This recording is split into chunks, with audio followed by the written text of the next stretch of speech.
Okay, we are back waiting for the court. Well, they should be here shortly. Let's bring up the fan. I do believe it's going to be just a little bit. They're on it, but we shall definitely be back in a moment. But I didn't want to miss it. I'm listening for them to come back into the courtroom. I'm right here. And so as people are coming in, I'll be right back.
Hello, guys. Hey, Maggie. Hey, Turtle. Good to see you guys. We're getting ready for them to come back. I gotta go get the yes, a new American Pope. Oh, yes, from Chicago, the Archbishop of Chicago, Robert Francis Prevost. Yep, he's going to be Pope Leo the 14th. I am surprised, actually.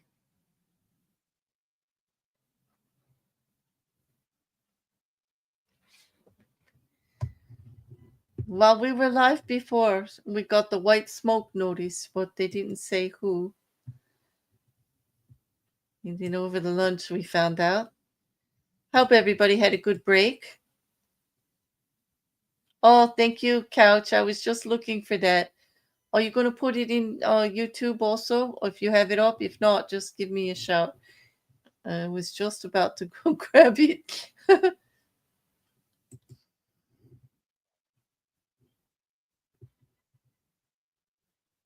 Oh, the fan is moving.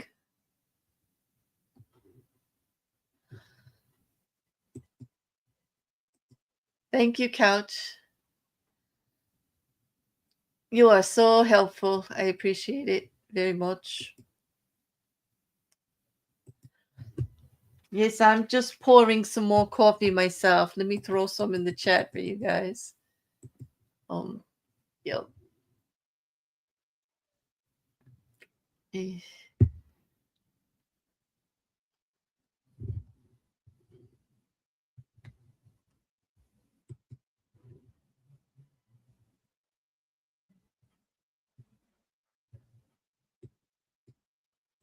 I think we're going to be finishing with the video presentation of the consumption of alcohol at both CF McCarthy's in the waterfall. I believe they still have to get to the waterfall part. I don't know what else Hank Brennan has in store afterwards. I do think he'll probably play clips of her talking about how much she drank that night. He's already played the clips about her talking about her tail light and things like that. But in her own words, is the hashtag. Mm-hmm. Also, my other hashtag is cross-exam fatigue. Yes, it's a thing. It happens about an hour and 15 minutes into the cross. Your eyes, just start to glaze over. Your head gets all mushy.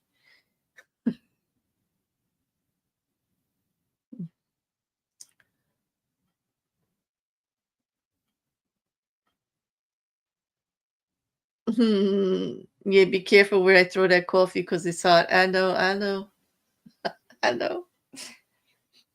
Well, I need some. I do. It reminds me I'm going to take another sip. Oh, hi, Ken. I'm glad you can join us this afternoon. We should be finishing up with the Commonwealth with their direct. They're still in the middle of a presentation in regards to alcohol consumption the night of the incident.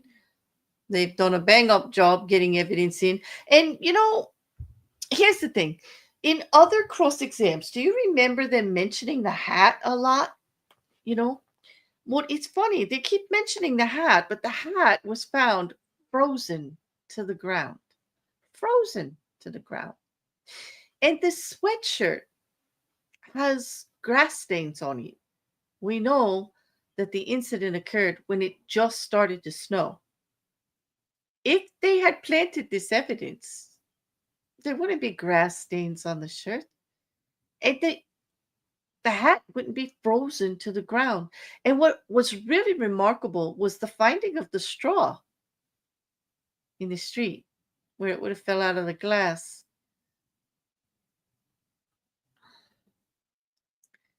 There's more here than what I thought in the first trial. I don't know if it's the way that Hank Brennan is presenting the evidence that makes it sticks out more memorable. I didn't watch the first trial. I just got like spot messages about it and saw headlines. There's a lot more here than I had anticipated as far as confirmation of the timeline and the theory that the Commonwealth has as to how the incident occurred. Has there been problems? Absolutely. The investigation itself had problems. The lead investigator was a nightmare. It presents a very large problem. Discovery issues in regards to something else. Oh, and we are coming back.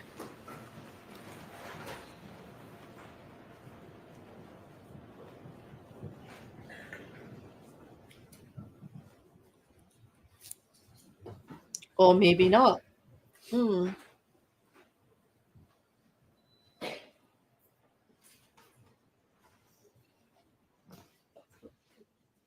It appears we're unmuted, but I don't know what's going on in the courtroom. Yeah, I thought that hat had always been missing, but it seems to be in evidence. Like, I'm wondering about this. Session, you may be seated. I'm a little confused. All right, Mr. Brennan, whenever you're ready. Hey.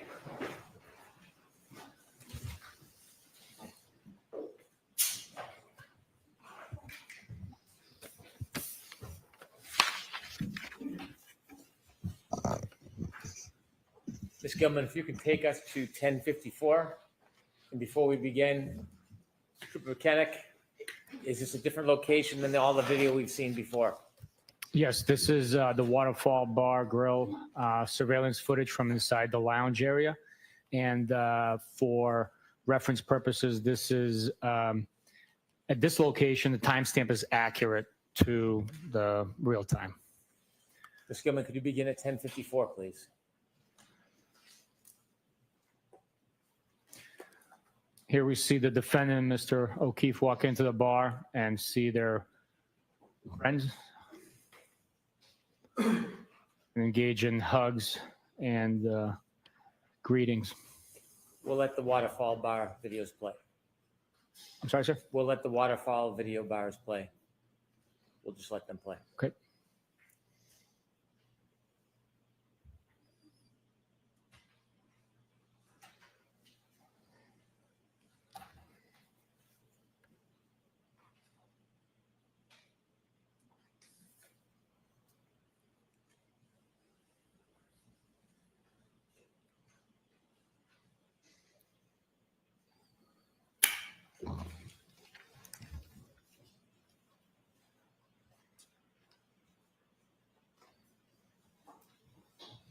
$11.46, please.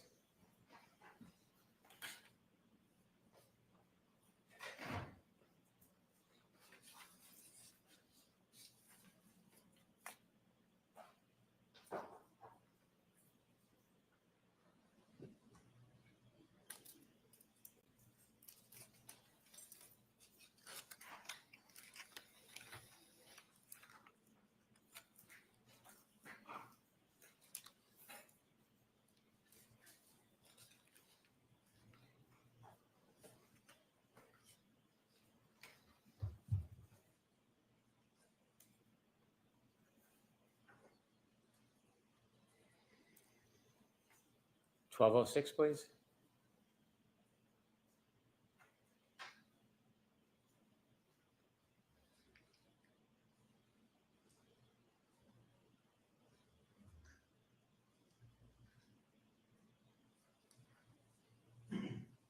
$12.07.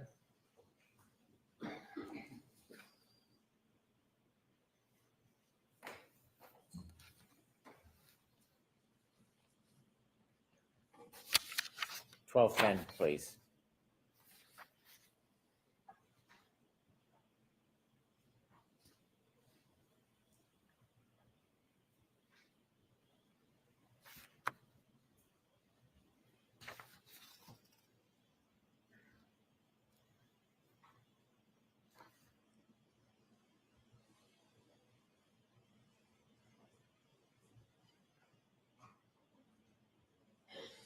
Did you see the last person walk out the door on that video clip?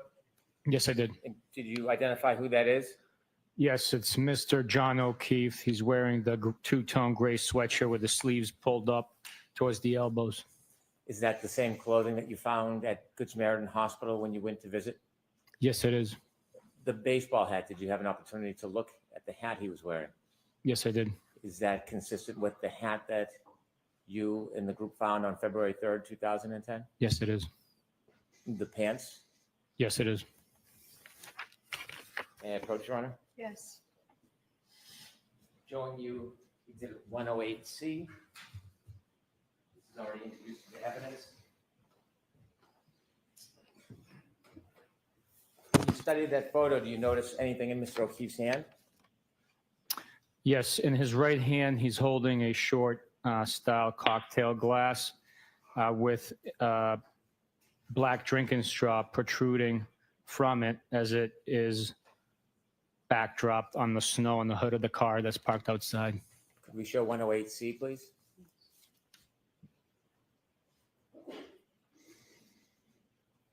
Ms. Gilman, could you focus the best you can on the drink? Is that the photo you looked at? Yes, it is. Can you point out or explain where you see the drinking straw? Absolutely.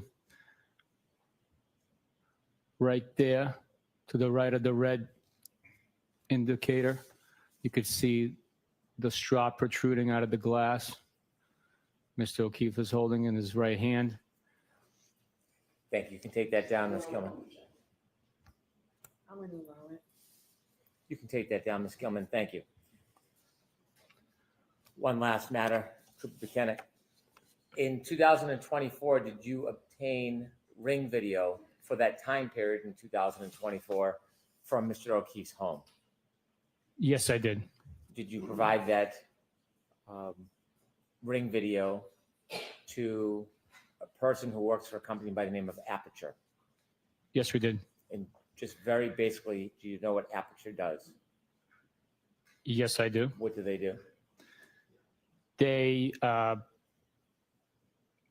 assist in scientific fashion to reconstruct, test, and evaluate, analyze vehicle-involved crashes and deaths. Is Aperture part of the Mass State Police team? They are not. Are they a private company? Yes, they are. May I approach?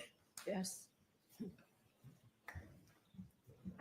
Handing in the item to you, do you recognize it? Yes, I do. What is it? It's a Ring video from 2024. So what location? Meadows Ave. Thank you. I'd move this to evidence. No objection. Thank you. I have no further questions. Okay. Thank you.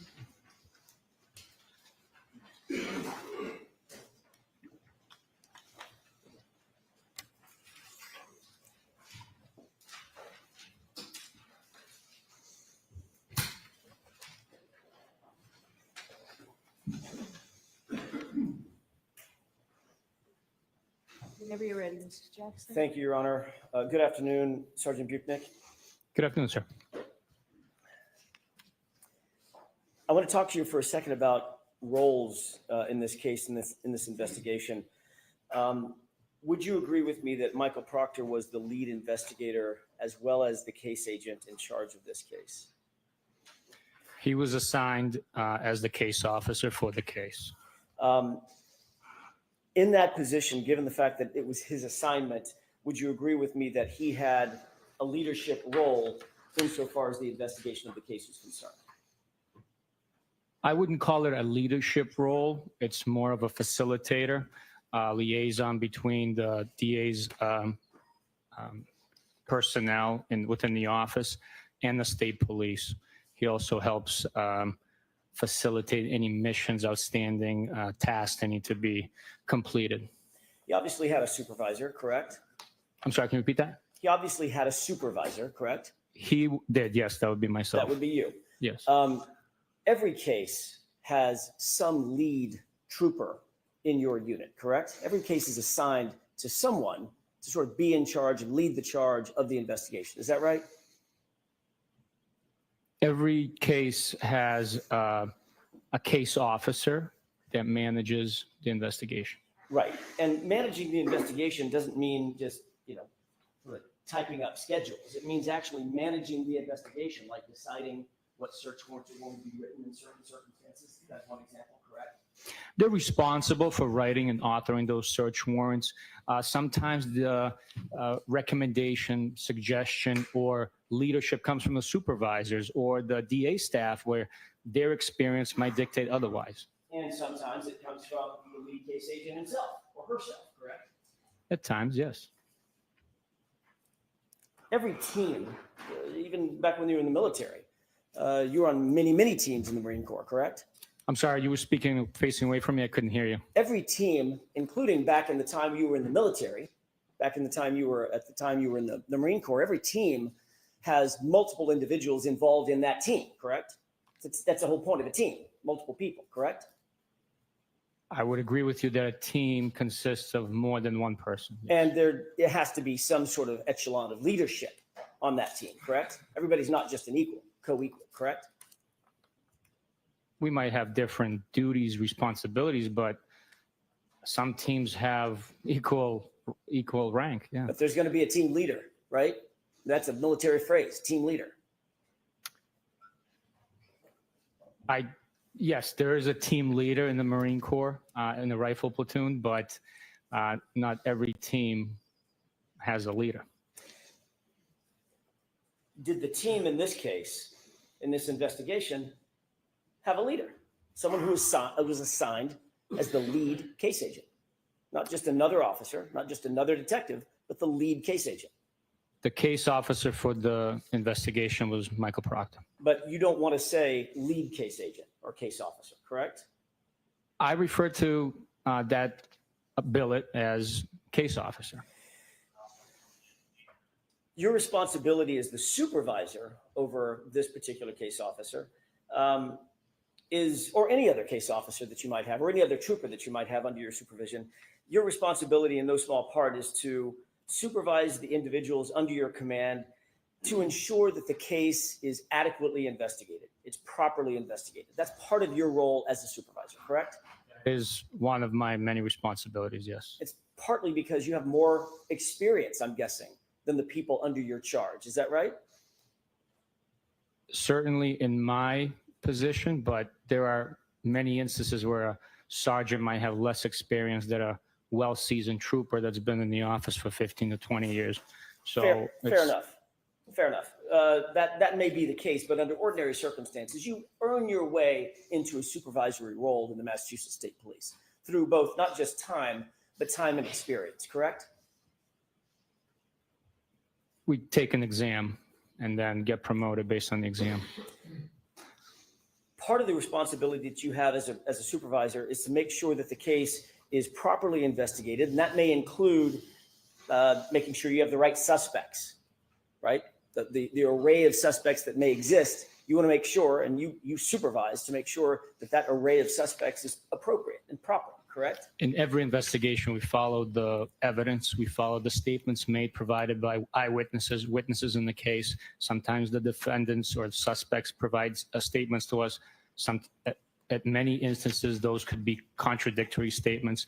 We follow the evidence in every investigation, and that evidence determines who the suspect, person of interest, or ultimately the defendant is. And you want to make sure that you gather, or that your subordinates gather, that evidence in an appropriate and objective way. It's obviously the foundation of a good investigation, correct? I'm sorry, can you repeat that? Maybe.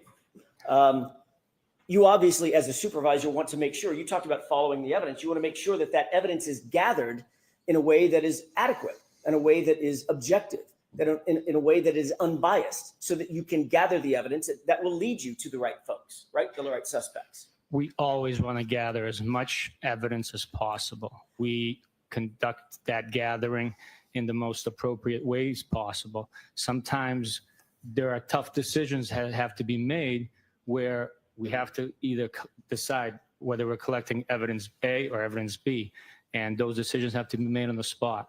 At times it's a time-sensitive matter. At times it's a decision made by a group putting their heads together and deciding on that. So I don't know if that answers your question, but Not really. That's the most Let's try it again. accurate explanation. Okay, you done? I am. Okay, let's try that again. You want to make sure that the evidence, as a supervisor, supervising your subordinates, you want to make sure that the evidence is gathered in an appropriate way, in an objective way, correct? Yes or no? Yes. Okay.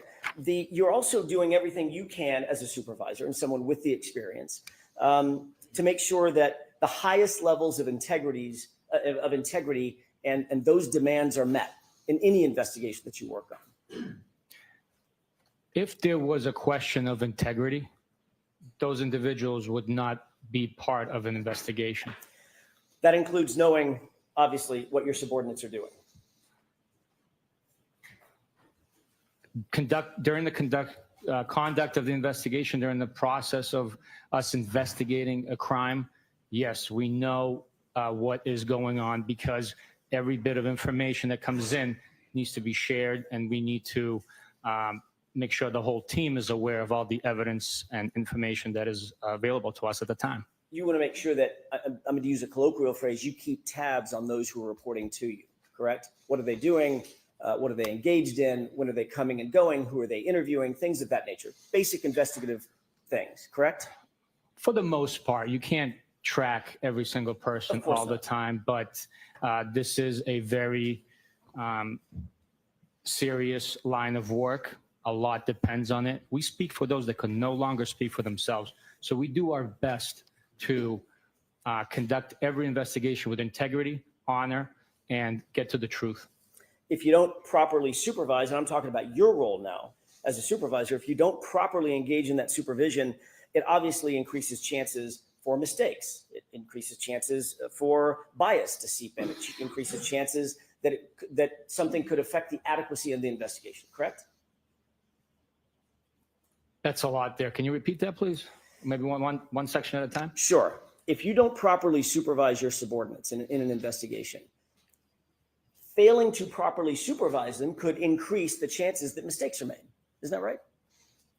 That's why you Yes, supervise. that is one possibility. Yes. Okay, let's break it down. It also increases chances that there could be inherent biases that are seeping into the case that you want to make sure doesn't happen, correct?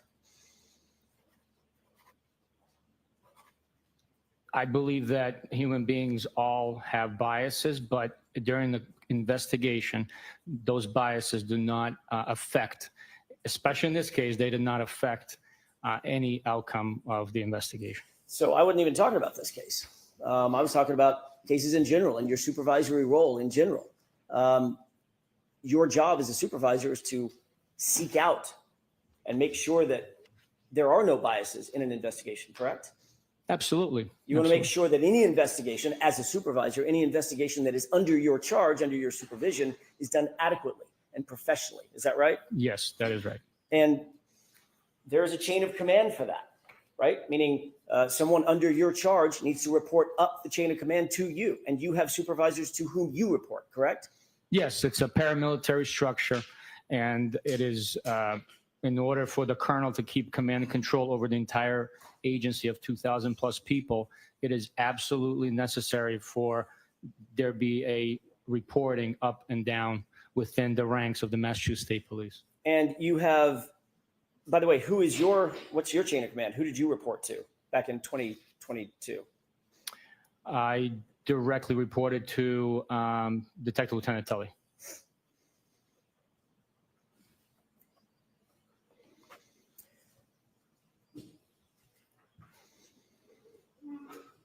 Especially in a case, you mentioned this case a second ago, especially in a case like this, a homicide investigation, especially in a homicide investigation involving a police officer, you have to maintain your knowledge, an intimate knowledge of those under your command, under your charge, to ensure that what they're doing fits what you believe to be the proper protocol. In other words, you're not just going to let people loose.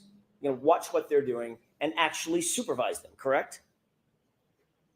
Yes, absolutely. We are professionals, and we conduct each and every investigation with that in mind, and with the integrity that is necessary. You just used the word I was about to use. That ensures the adequacy of the investigation, correct?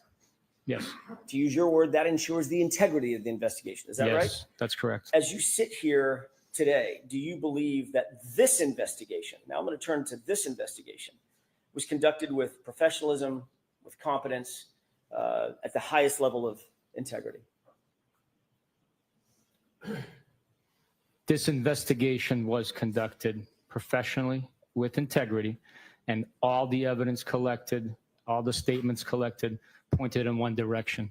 There was no bias influence on the evidence, on the information that was collected, or which direction the investigation pointed naturally. Former Trooper Michael Proctor was the person who was the assigned case agent, the lead case agent in this particular investigation, correct? Michael Proctor was the case officer for this investigation. He was assigned, ultimately, to use another phrase, as the lead investigator, wasn't he? I'm not going to agree with you. Is there a reason that you want to try to distance yourself from naming Michael Proctor as the lead investigator in the case? Is there some reason? I am not trying to distance myself. All I'm saying is the term that I use is the case officer. We're simply case managers. There's no leading investigation in any direction. So in your mind, well, let me ask you this. It's case officer, another word for that synonym would be an investigator, right? He's a detective, an investigator, correct? He is a detective, yes. And he was the one who was assigned by the Massachusetts State Police because of his on-call status that night, or that morning, January 29, 2022, he was assigned to the case, correct? Michael. Yes or no? Assigned to the case. That's all I'm asking. Well, you said a lot before that. No, I said he was assigned to the case. What I said before that was January 29, 2022. He was assigned by the Massachusetts State Police as the case officer for this case. Right? No. Who was? He was assigned to be on call a month prior. Just because he was on call, he was assigned the case as a result. He was not assigned the case right there and then, because his assignment began much earlier in the day. Sergeant, we can do this all day, I suppose. He was on call. He on was. January 29th, correct? He was. Because he was on call, any case that happened to come in would be assigned to whom? To the on-call trooper that's on the schedule. Which was whom? It was Michael Proctor.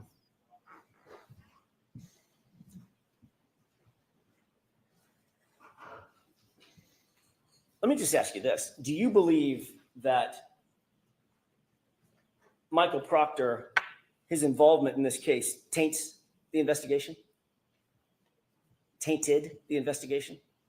No. Not at all. The investigation was done with honor, integrity, and all the evidence pointed in one direction only. Honor and integrity by Michael Proctor?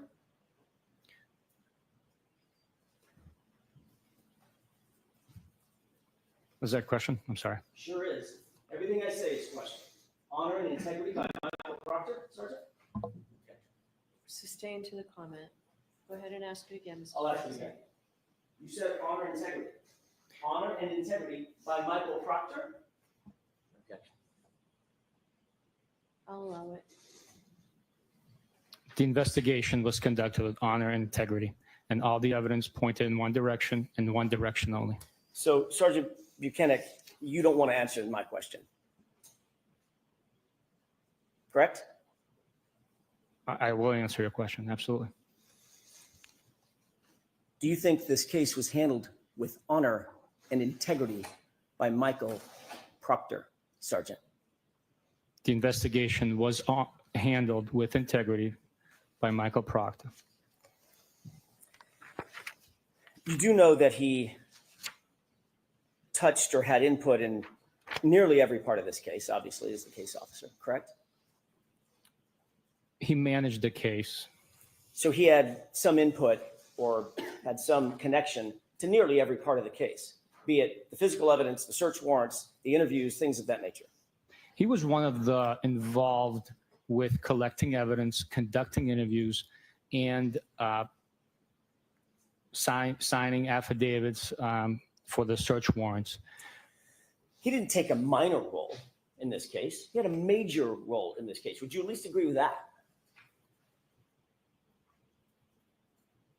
He had a role that was more significant than others.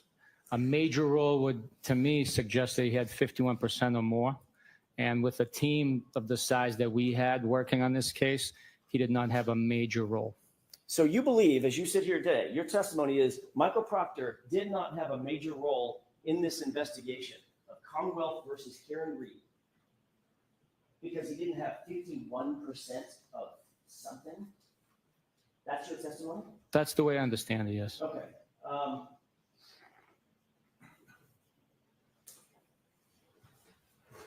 You're aware of the search warrants that were drafted, affidavits that were attendant to those search warrants in this case, correct? Am I aware of affidavits drafted?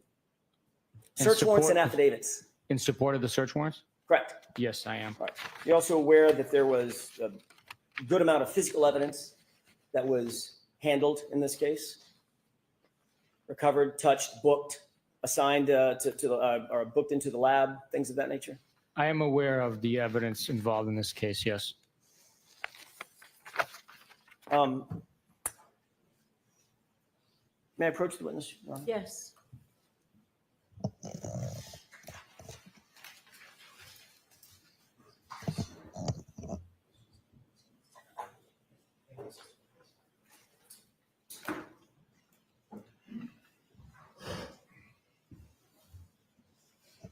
Sergeant Bukhenik, I've handed you a binder, and it's tabbed just for your convenience, so I don't have to walk back and forth. With Thanks, the court's sir. permission. Yes. Can you open tab 1? I'm not going to ask you to read the entire search warrant, but is that a search warrant that ends in 07?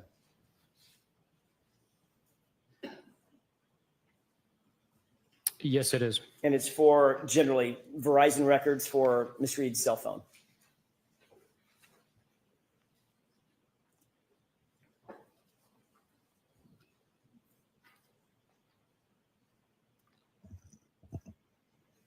No, I would not agree with you, sir. What is that search warrant for? It's for Verizon records for a VIN number, which looks like a vehicle. Is that the vehicle, the SUV, the Lexus SUV in this case?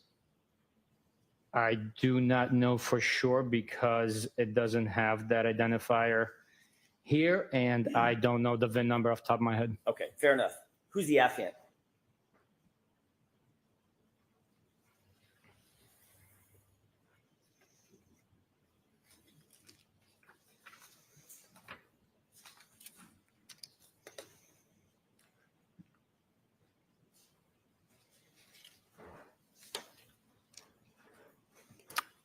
Michael Proctor.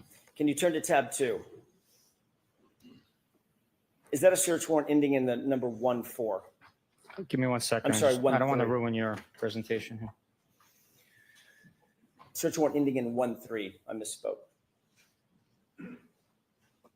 Okay. Is that a search warrant for, generally speaking, Karen Reed's cell phone?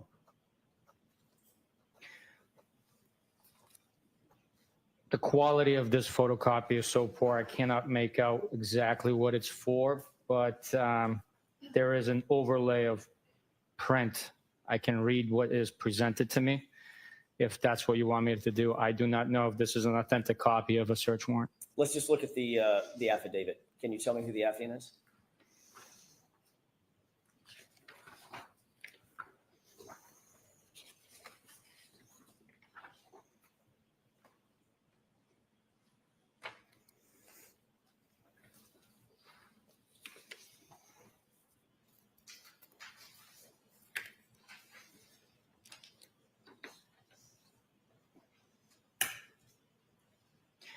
On this document, the affiant is Michael Proctor.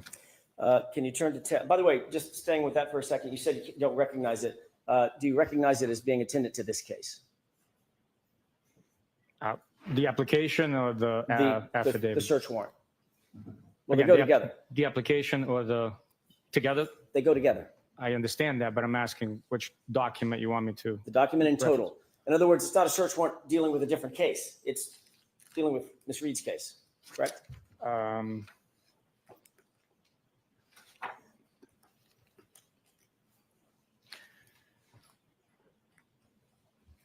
Again, I cannot say from the search warrant because of the quality of it.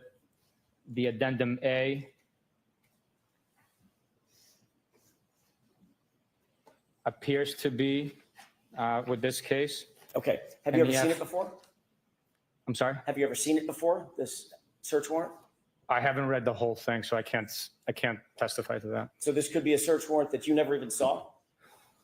Based on what you're presenting to me, never having seen or not having read all the details of it, I cannot say whether I've seen it before or not. So you're not sure that Michael Proctor didn't just do the search warrant without your knowledge? As you sit here. I don't know if this is truly Michael Proctor's product. Think that might be a forgery? His I'm name? sorry? You think that might be a forgery at the end of that affidavit? Well, for one, it's not signed. So I don't know who produced this. What I'm saying to you is I don't know who produced this. The quality of the first document, the narrative, I don't know who produced it. If you show me a search warrant application with an affidavit from court with a stamp, the timestamp and the stamp water seal from court, I will tell you that that's what it appears to be. What you've shown me here, I don't know what this is. Otherwise, looking at that document, seeing the affidavit, seeing the addendum, seeing Michael Proctor's name on it, no clue whether or not that's a warrant that's attendant to this case that Michael Proctor drafted and submitted. You have no clue. I can't take you at your word. I'm not asking you to take me at my word, sir. I'm not testifying. I'm asking you to take the document at his word. You recognize it or not? If you don't, you don't. I do not know. Okay, let's turn to tab 3.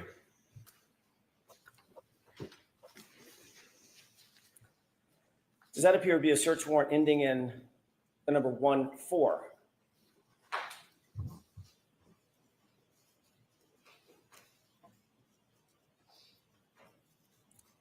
Yes, it is. And does that appear to generally be associated with ring camera footage at One Meadows? Or can you not tell that? It has an email address, an associated MAC address. So yes, that's what it appears to be. Okay. Can you tell me who the affiant is?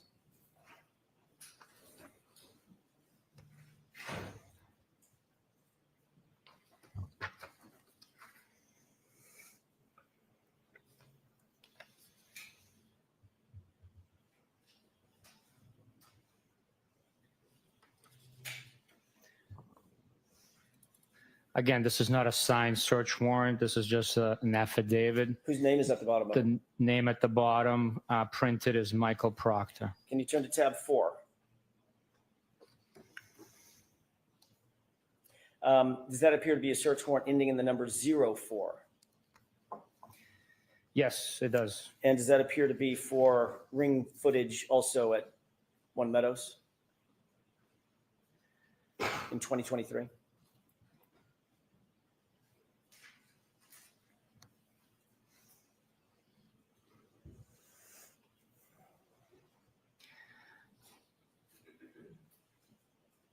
Based on the application addendum A, it's the same email address associated with the previous location of Meadows, yes.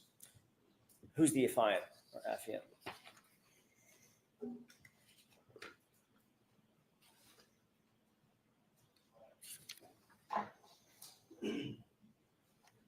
Michael Proctor.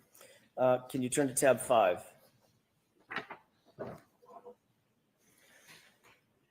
Does that appear to be a police report? It does. And do you see a reference in that police report for a search warrant ending in 10 for a telematics system regarding Miss Reed's SUV? And it may speed things up if you look at page 2. There is a reference to it, yes. Okay. Whose report is that?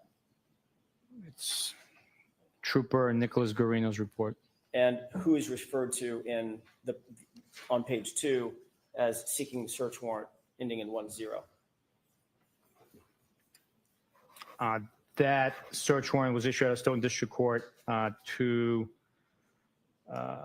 presented by Trooper Proctor. Turn to tab 6, if you wouldn't mind.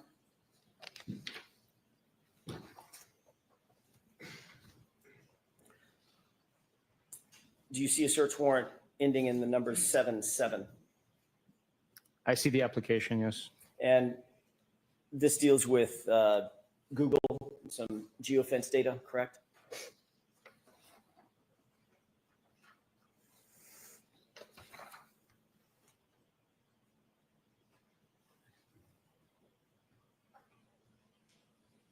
Yes, it is. Who's the affiant?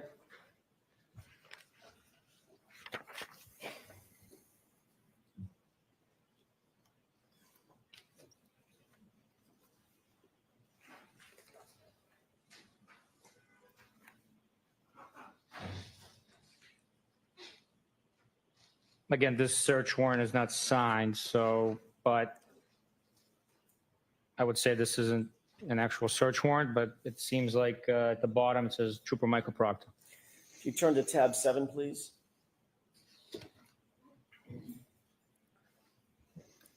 Does that appear to be a report authored by Nicholas Garino?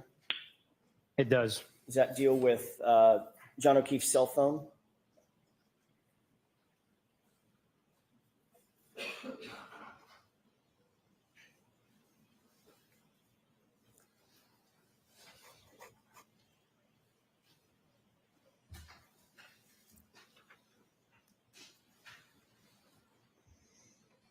It's a report written by Nicholas Garino referencing Mr. O'Keefe's cell phone, yes. And it indicates that Mr. O'Keefe's cell phone was seized by a particular trooper?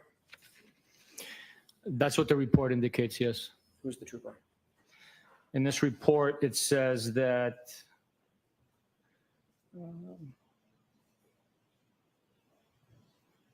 Trooper Proctor secured the cell phone. Turn to tab 8, if you don't mind. Do you see a similar report by Trooper Greeno? Yes. And do you see reference to Karen, pardon me, Karen Reed's cell phone having been seized?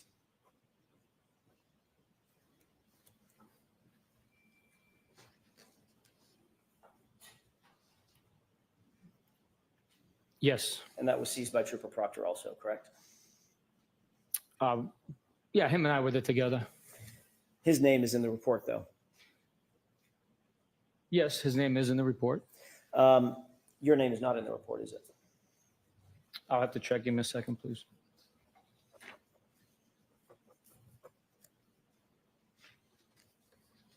My initials are in the report. Turn to tab 9.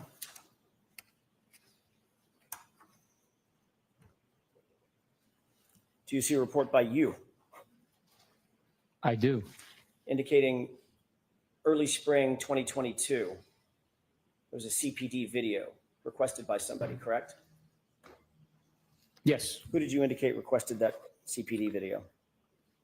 The case officer, Trooper Proctor. And you went and actually, in this instance, you actually went and got the video and delivered it to him, correct? At his request. Yes, as the case officer, I would, yeah.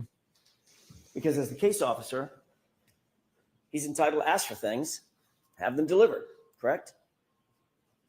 Anybody's entitled to ask for things, absolutely. We are pursuing justice. We're looking for any and all possible evidence. I'm sure you are. As the case officer, he's entitled to ask for things to be delivered to him, Yes, yes. even by his supervisor. Yes, absolutely. If you don't mind turning to tab 10, please. Do you recognize that report? I'm sorry, I was still turning.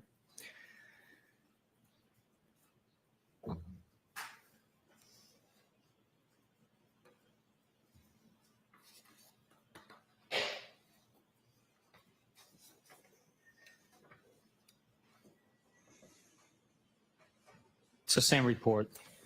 Same report, different paragraph, also talking about, or the different sentence, talking about a July 2023 CPD or Canton Police Department video that was also requested, correct?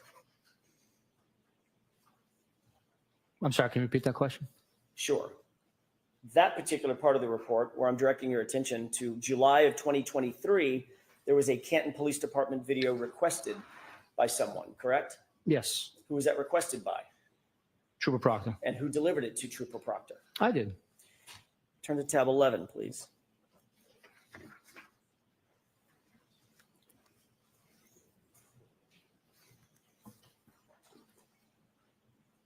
You see a document referencing the analysis of Canton Town Library videos. I do. And who is it that's listed as having received and reviewed and analyzed the town library videos? Give me just 1 second. I have to read the report.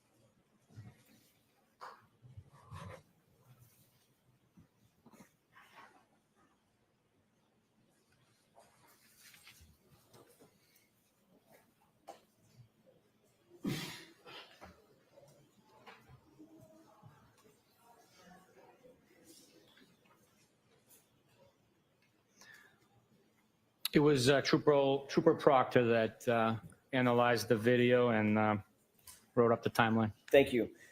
Sergeant, if you'll turn to tab 12.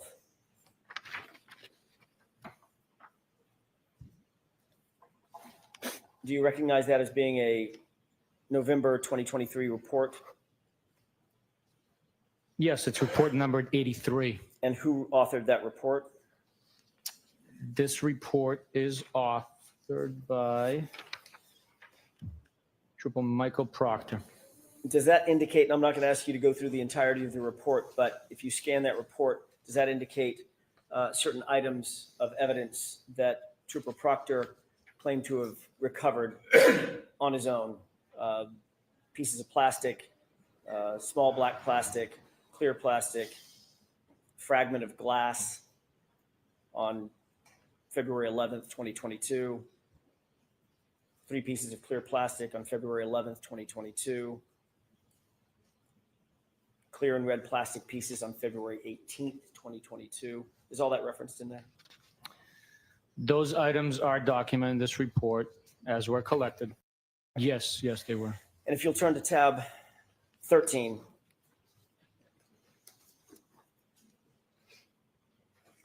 This is an evidence submission form, correct? I'm sorry, 13? Tab 13, yes, sir.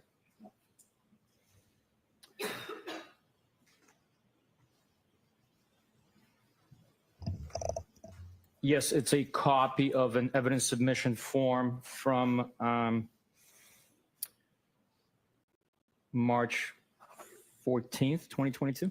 And that indicates submission of certain items of physical evidence from Massachusetts State Police custody to the crime lab, correct? I would say so, based on this copy's information on there. Yes, I would say so. And who's the person who submitted the items that I'll ask you about?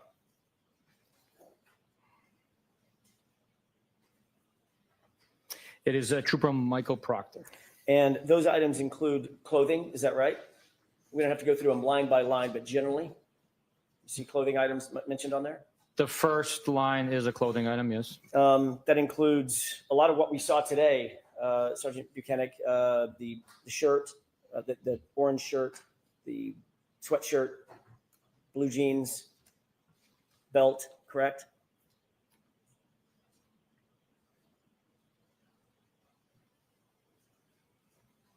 Blue jeans, belt. What was the other thing that you listed? Shirts. There was a shirt, yes. It also lists certain items of plastic, certain items of glass. Is that right? Some of those items are listed, yes. And it even mentions the straw that you talked to Mr. Brennan about, correct?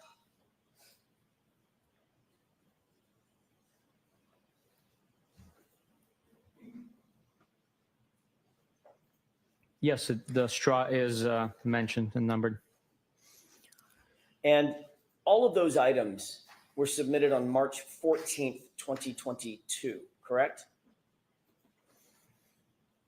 That's what the form indicates, yes. And all of those items were submitted by Michael Proctor from his custody and control to the crime lab, correct?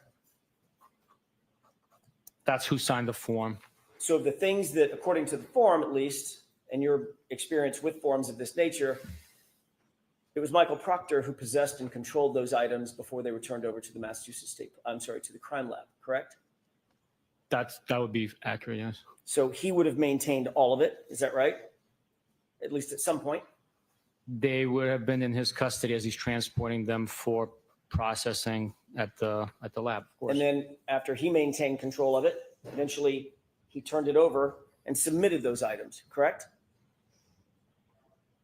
If the form is accurate, then yes, that's absolutely right. So we've just gone through a few things. What you and I have just gone through is not nearly everything that Michael Proctor was involved with in terms of this investigation, correct? We didn't talk about witness interviews, right? We did not talk about witness interviews, So no. there's a lot more that Michael Proctor on a day-to-day basis as the case officer was involved in addition to what you and I just talked about, right? Yes, there was many more things he was involved in. As I mentioned, that was just report 83. There's a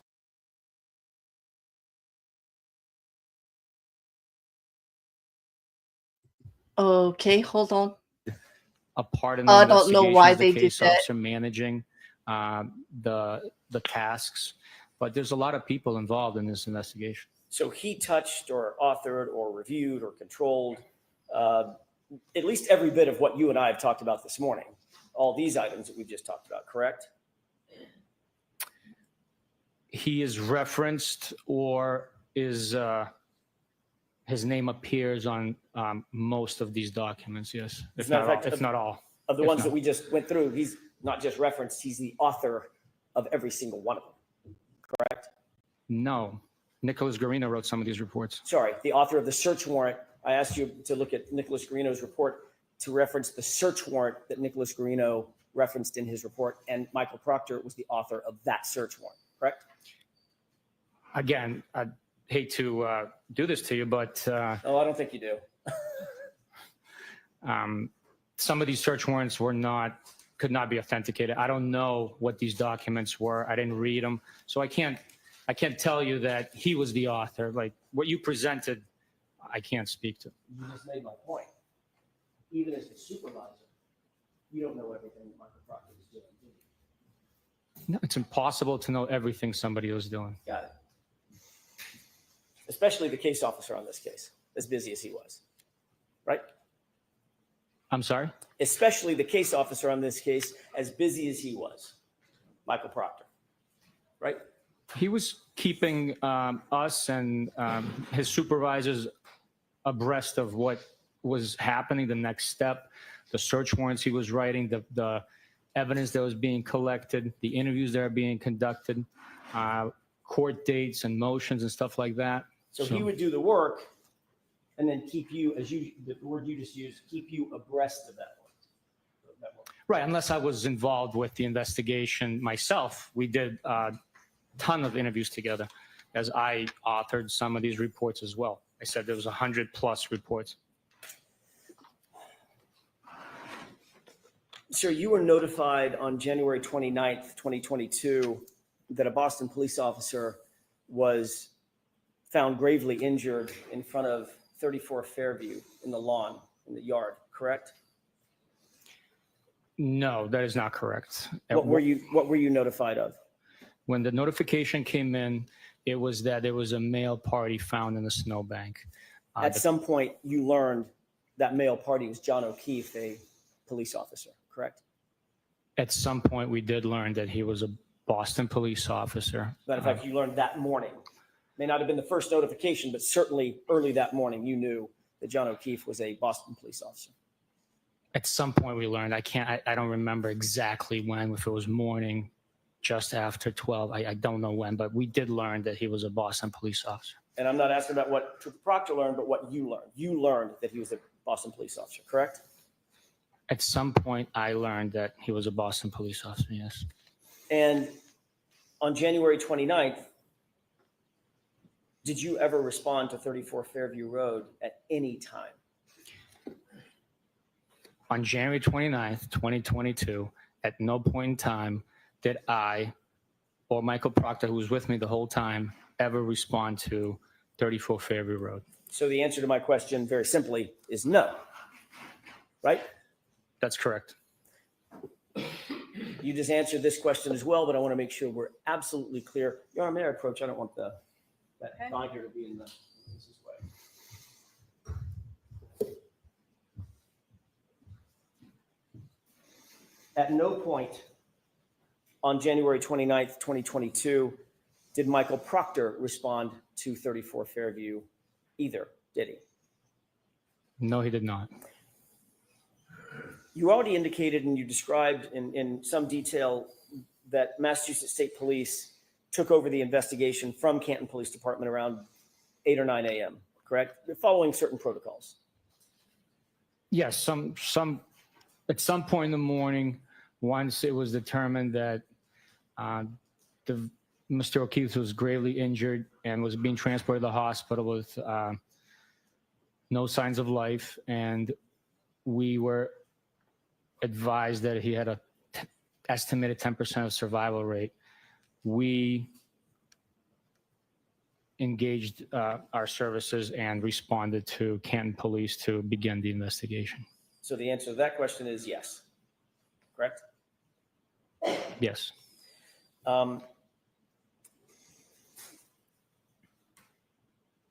You'll often work with a local police agency, even though police department, even though Massachusetts State Police may have statutory jurisdiction over the case because it's a homicide, right?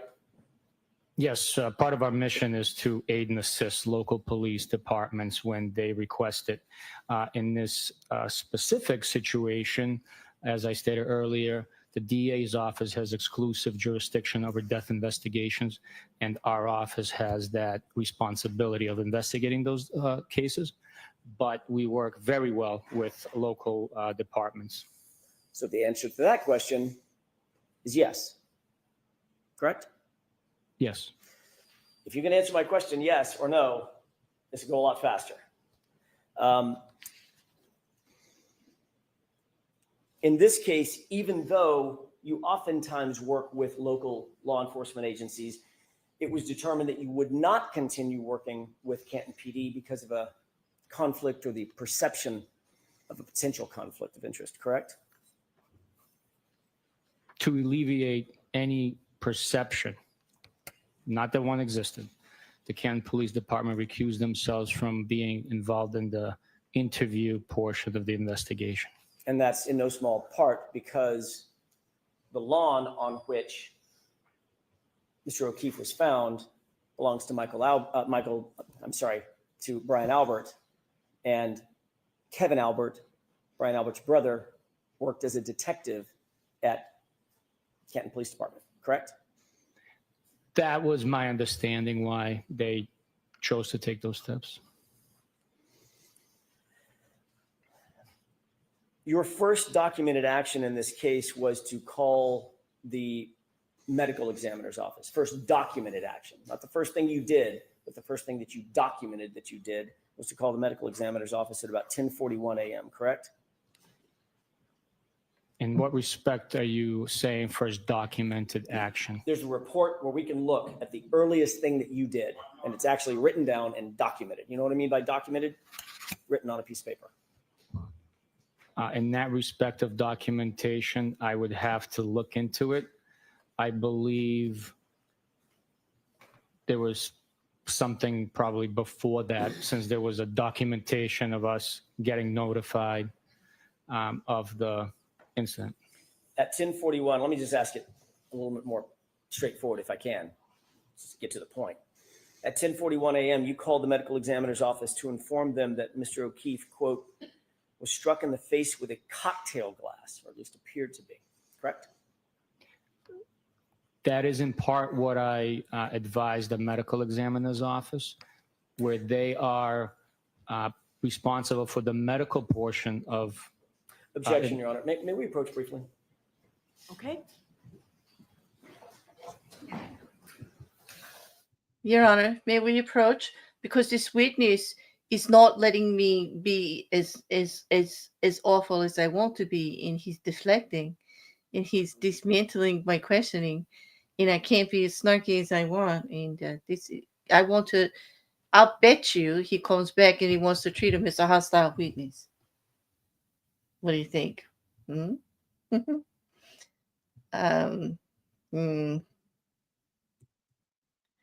This is something, though. It's definitely something. I don't know why he gets away with all those comments he makes in front of the jury. If Hank Brennan made those comments, they'd be objecting left and right. I think Hank is being quiet because he wants to give him enough rope to look bad in front of the jury. It's true that this sergeant was the supervisor for Michael Proctor. It's true that Michael Proctor made some awful text messages in regards to Karen Reed. He felt Karen Reed was guilty.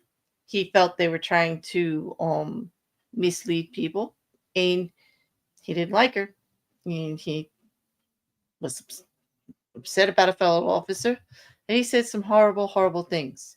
But even if all right, first of all, was that not wonderful how they got that there are hundreds of reports, and apparently Alan Jackson can only come up with 12 that showed that Proctor had total control over All the right, so situation? Sergeant, I'm going to ask you to do your best to answer the question that's asked. Yes, Your Honor. He did whine about it. Aw. May I have just a moment, Your Honor? Yes.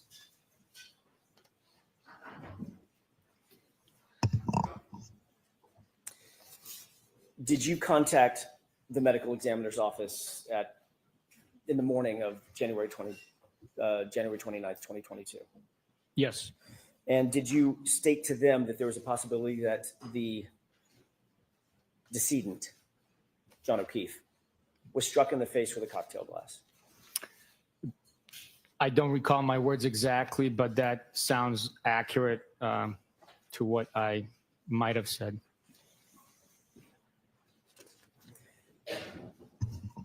At least your initial investigation during those early morning hours, or those critical hours, led you to believe at least that there was a possibility that there was a physical altercation, correct?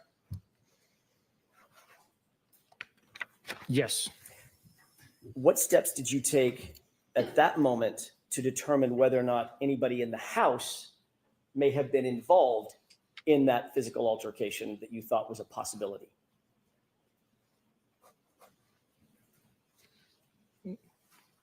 That's a compound question. I have to answer it separately. Answer it however you want to. It's an open-ended question, which is unlike me. What steps did you take to, at that moment, to determine whether or not anybody in the house could have been involved in that possible physical altercation that you just described? We interviewed the homeowner and 2 witnesses that were in that house. You never went into the house, did you? On I January 29th, at least.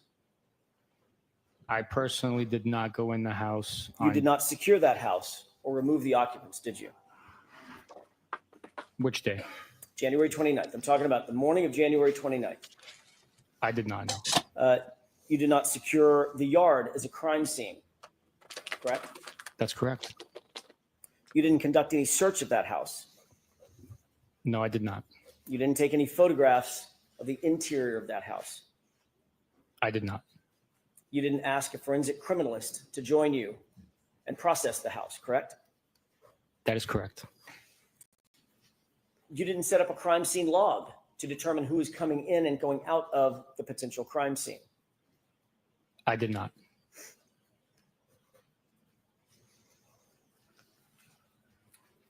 No one actually documented the crime scene by taking contextual photographs and then close-up photographs, etc., during those early morning hours, correct?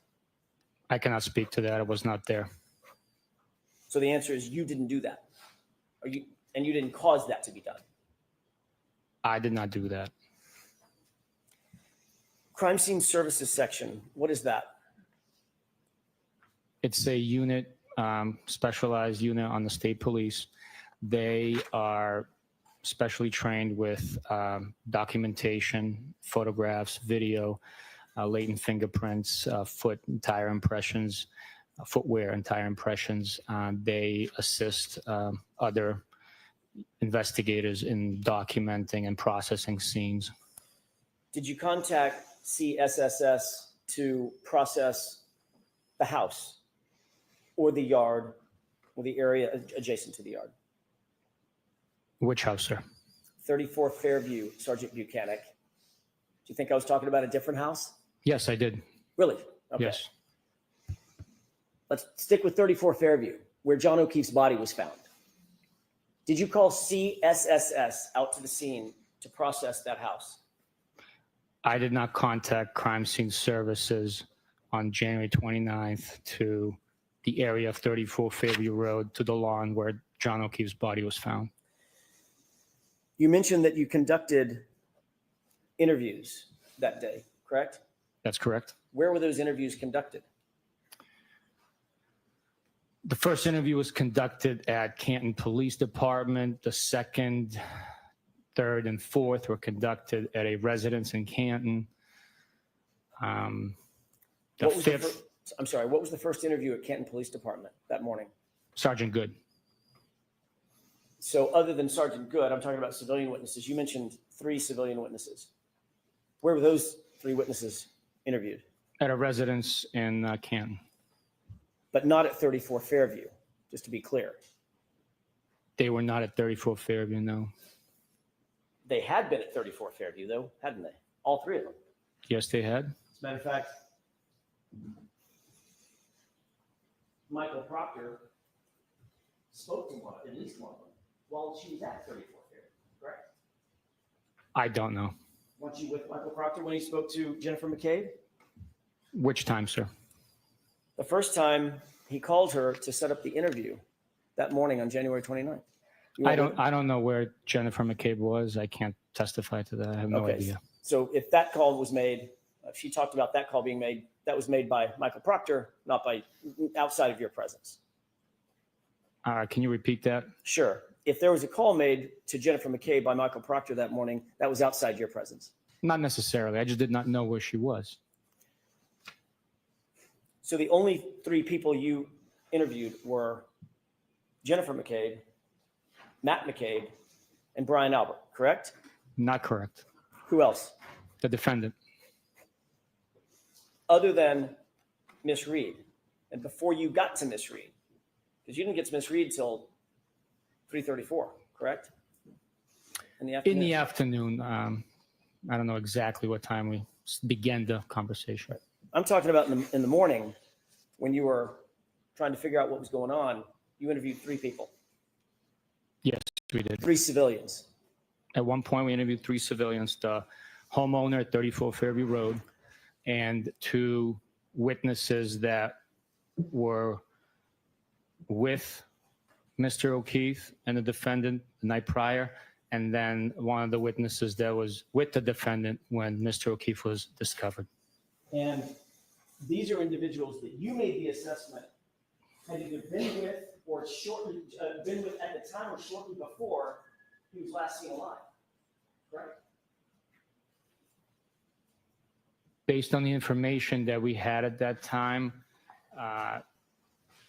one of the individuals was with him right before he was seen alive, and the other Right two, before he was last seen alive. one of the individuals was with him right before he was last seen alive, and two of the individuals saw the defendant and Mr. O'Keefe together. And those same two individuals were also with Mr. O'Keefe just minutes before he was last seen alive. The waterfall, correct? All three of the individuals were with Mr. O'Keefe and the defendant at Waterfall, yes. And all three of the individuals were also at 34 Fairview when Mr. O'Keefe arrived. You had that information, didn't you? We did not have information of Mr. O'Keefe arriving at the house. He was dropped off on the lawn. And all three people, all three, were either named McCabe or Albert. Those are the three people that you had information from, correct? Which information? We had information for a lot of different sources at that point in time. I'm talking about the first three interviews that you did, the first three civilian interviews you did that morning. Still on the same thing. You mentioned talking to three people at a residence in Canton. Brian Albert, Jim McCabe, Matt McCabe. All three were at 34 Fairview when they indicated John O'Keefe arrived in an SUV. They all told you that, right? They were inside the home when the defendant and Mr. O'Keefe arrived in the SUV. These are the very people that would have a motive to lie if they were somehow involved, right? Can you answer that, Sergeant? No, Your Honor. You're a professional investigator, correct? That's correct. Homicide investigator, right? That's correct. Many years of experience, right? Say yes? I don't know what many means to you, No, but of course not. Let me. How many years of experience do you have? in homicide, Correct. 10 next week. Okay. Does that sound like many? I didn't answer the first time because I don't know what you would think many is. Right.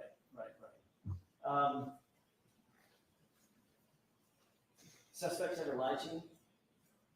Yes. Suspects lie to you all the time, don't they? All the time is not accurate. they lie about certain things to create an alibi for themselves and state contradicting facts or fabricated stories. And if someone All the has, time would mean that they're constantly lying about everything. you understand the colloquialism all the time? I Suspects. do not know the term colloquialism. Okay, let's try it a different way.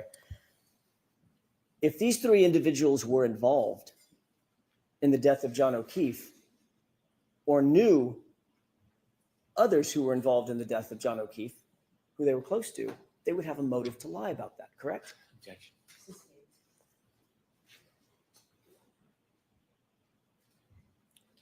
But you took these three individuals just at their word based on those first three interviews, correct?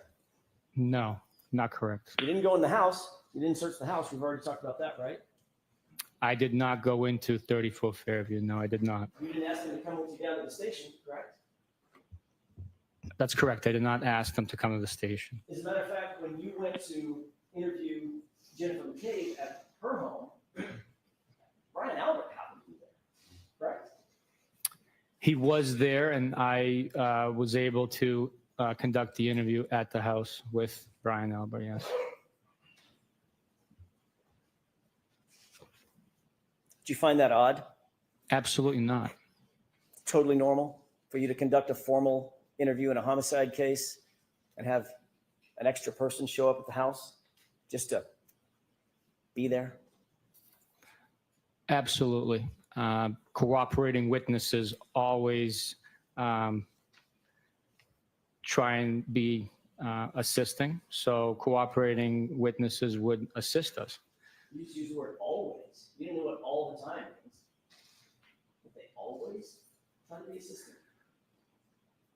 Well, they're cooperating. It's in the nature. They always try to help you out. Okay, maybe I misspoke. They are cooperating witnesses. So always is such a finite, definitive statement. I apologize for using it. And if an investigator were keeping an open mind, right, open to all possibilities at the beginning of the investigation, someone that you now are calling a cooperating witness might well be a suspect who's lying, correct? Yes. That's a possibility. That is a possibility, yes.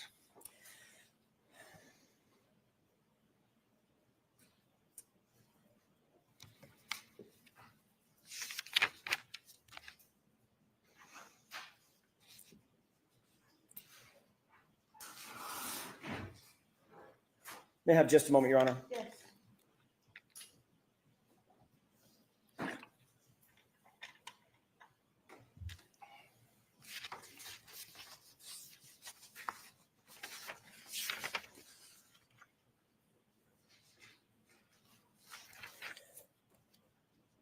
want to shift gears for a second, Sergeant Bukhenik, and ask you about some of the physical evidence in the case.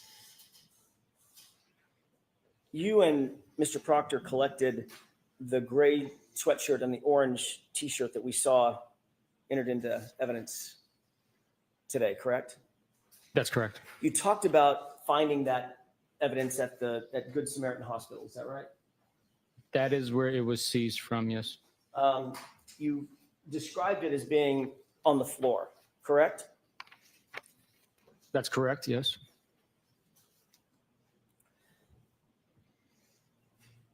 Where on the floor was it when you first saw it? Is it on the hospital floor, not the ambulance floor, correct? When I first saw it was on the hospital floor, correct? All right.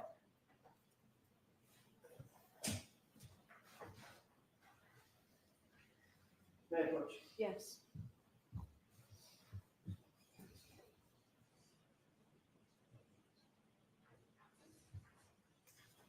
Take a look at that photograph, please.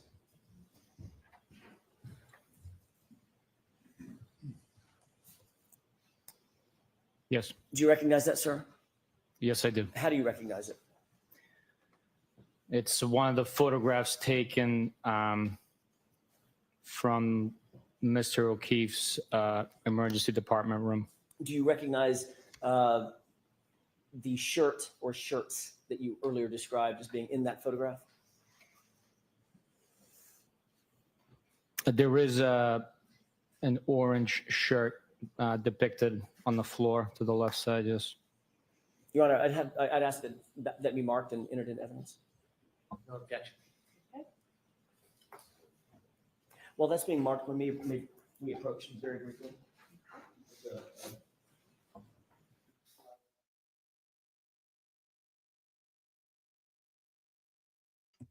Somehow, I think that we're up to, this would be the 6th, I believe, sidebar. Yes, this would be number 6. And I really don't think this is going the way Alan Jackson thought it was going to go. I mean, the witness is answering. He's just not answering the way he wants. He's also really showing his true colors to the jury. He's unnecessarily snarky. He's making a lot of comments out of turn. He's trying to set the stage that this is a big conspiracy and everybody's out to get Karen Reed. But they've already heard a lot of evidence that has nothing to do with Proctor. And even the evidence that Proctor procured, it still comes from her car. And it was missing before it got anywhere near Michael Proctor. That timeline's been established multiple ways. Witnesses, video confirmation, timeline. Wow. I think he might be losing the jury. I think his snark and all is coming from him knowing he's losing the jury. But also, I saw on the socials that after the morning session, Bill Reed left. I'm waiting to see if he's actually there. I was looking for him before. If he came back, he was visibly upset when they played the tail light. Your Honor, with permission, Video. may I publish? Yes. Sergeant Bukhenik, this is Exhibit 110. You just mentioned seeing an orange shirt. Do you have a laser pointer with you? If you don't, I can grab you one. I do. Can you point for the jurors where you were describing the orange? Just pick whichever TV you want to use.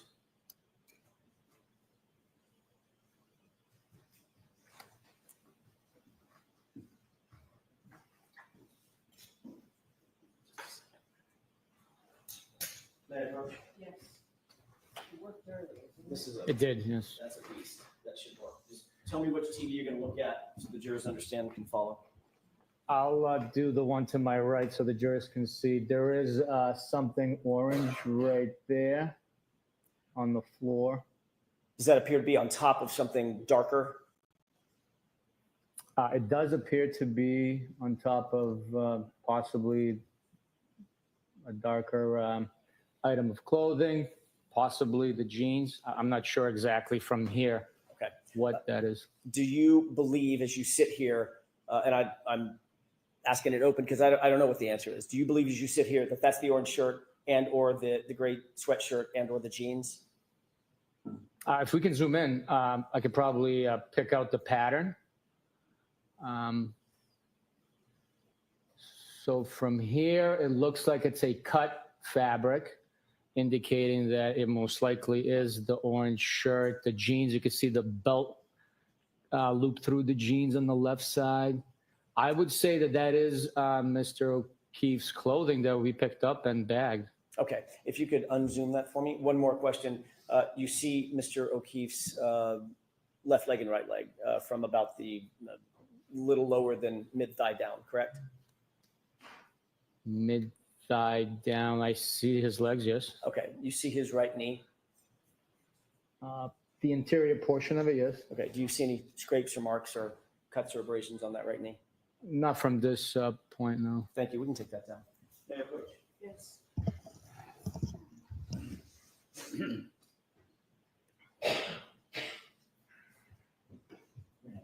Oh, the laser point? Yeah. Which one? I think it's this one. They're both the same.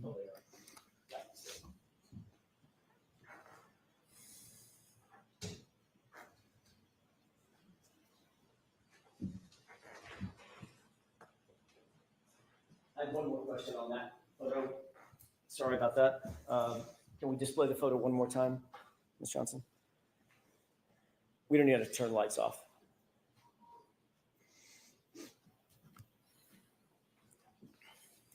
Take a look to the left. Could you zoom in on the chair? Do you see that item sitting on the chair, Sergeant? Yes, I do. What is that? That is either mine or Michael Proctor's notepad binder. Thank you. We can take that down.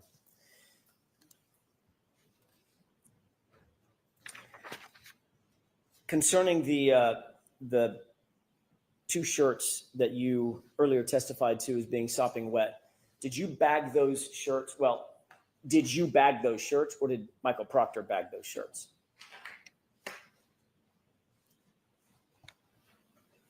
We bagged them together. If my memory is not failing me, I believe he picked it up and I held the bag open. But I could be wrong. Maybe I picked it up and he held the bag open. That's fine. The two of you together got them in a bag. Yes. Was it a paper bag or a plastic bag? It was a large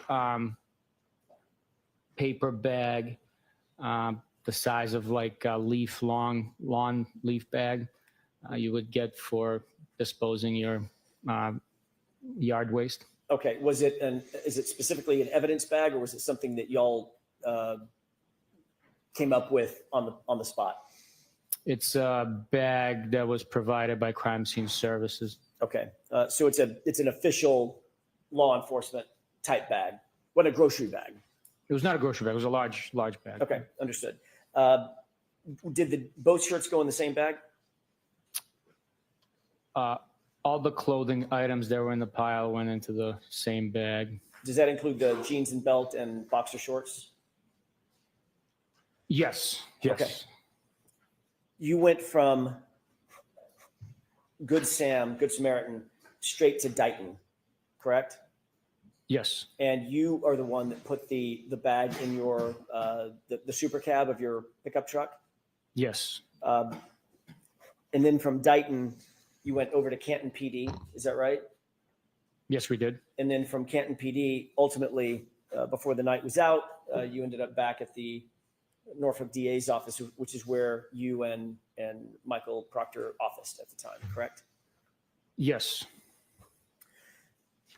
When exactly, if you recall, did you lay out the clothing? You indicated it was sopping wet. You laid it out on a butcher paper. When was that?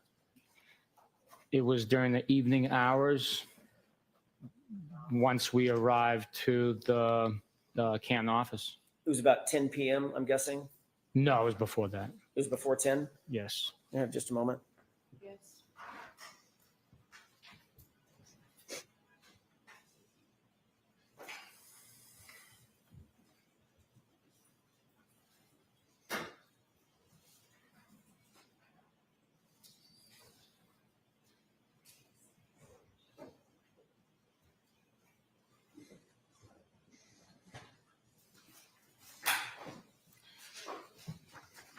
Sergeant, I just want to get the record as clear as possible. Did you testify at a hearing last year, at a proceeding last year here in this courtroom, that it was about 10 o'clock at night when you finally got the clothing laid out on the butcher paper? Based on the context on the question, I might have estimated to be Okay. around 10. I would have to take a look at the exact language being used. And That's fair. I'm not trying to hold you to anything. I just want to make sure we get it as clear as possible. Mayor, approach. Yes.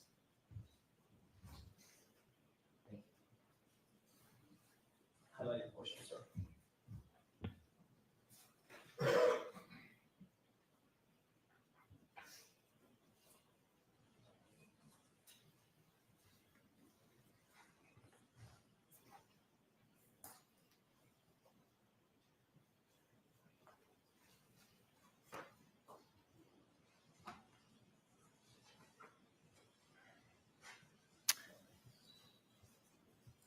May I approach, Your Honor? Yes.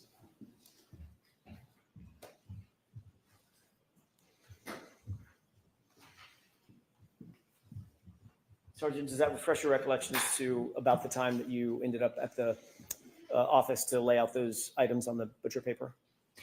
That refreshes my memory to my testimony prior. And that was about your prior testimony. It was about 10 p.m. When asked about what time the items were laid out, I indicated previously it was 10 o'clock approximately. You didn't stay there all night with those clothes. No, I did not. You left the clothes with Michael Proctor, did you not? I can't testify to leaving them, quote unquote, with Michael Proctor. We laid them out together in the drying area on the butcher paper. And then at some point I secured from the office. I don't have a memory if he left with me or if he remained to do additional tasks in the office to, you know. You whatever he had to indicated do. that those clothes stayed in that room starting on January 29th, 2022, so that they could dry, correct? That's correct, sir. Ultimately, they were bagged after they were dried, correct? At some point they were, yes. Who had access to that room where they were laid out on butcher paper in those intervening, those subsequent days? Anyone that had access to the office with a proper key card authorization would have access to that And area. of course, that includes you as a supervisor, correct? It does. It also includes Michael Proctor. It does. And those items were bagged on February 4th. Is that right? I don't have a specific memory, but if you can show me a document suggesting that and supporting that statement, I will definitely look at it.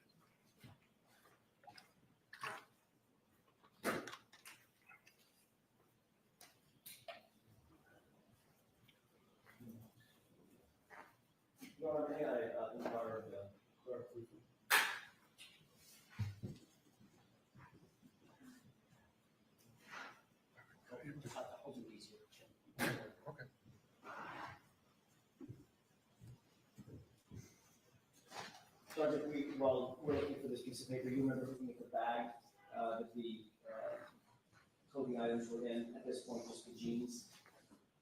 Earlier today, sir? Yes. I do remember looking at the bag, yes. Okay, and the bag has a label on it, obviously, that's generated when items are bagged? It has multiple labels, yes. Okay.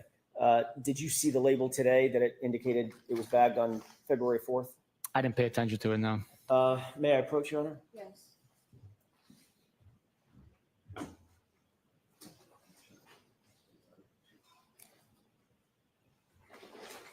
If you could take a look at those 3 pages briefly, that's a colloquy that may refresh your recollection.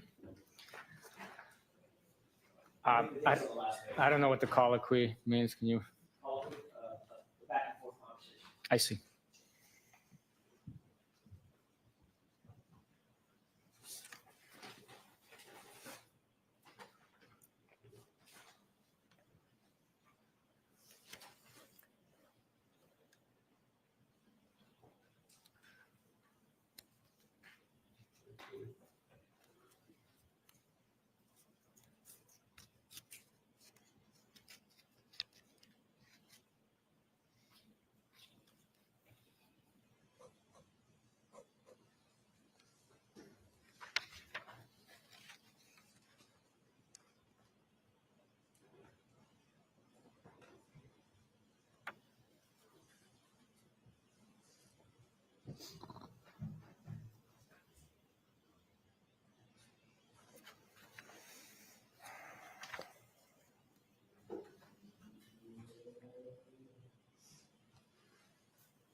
May I approach?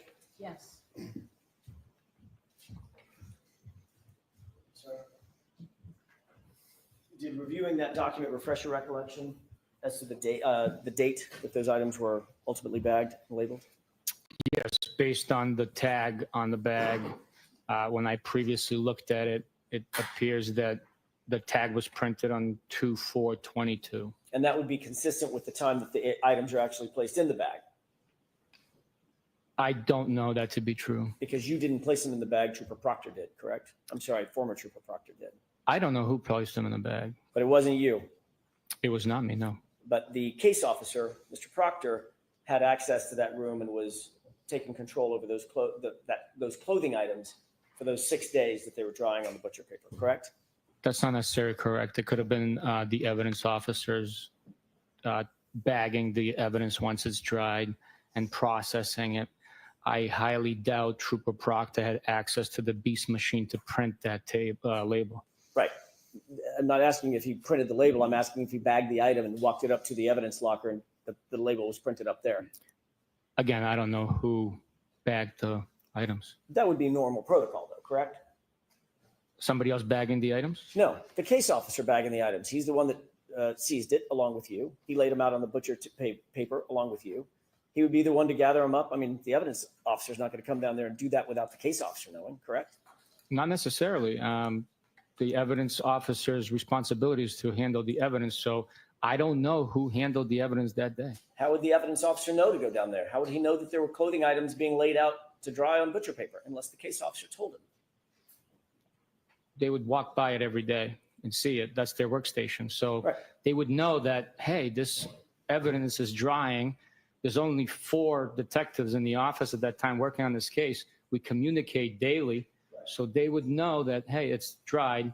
Let's bag it up. Well, that's a lot of speculation, especially from the supervisor, literally, who just said, I have no idea who bagged it up. They weren't communicating with you, were they? I was giving you an explanation of what could have happened. Right. Speculation about what could have happened, right? Well, I certainly did not bag that item. Right. But your best estimate would be, knowing the protocols at the MSP and in your unit, would be the case officer who's controlling the items of evidence would have bagged it and submitted into the evidence locker. I do not know who bagged it.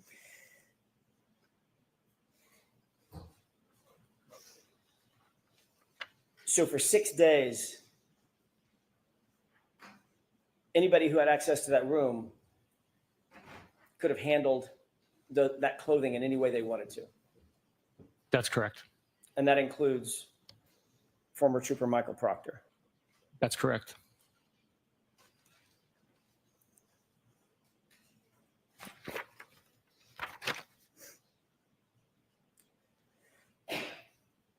Do you have any kind of log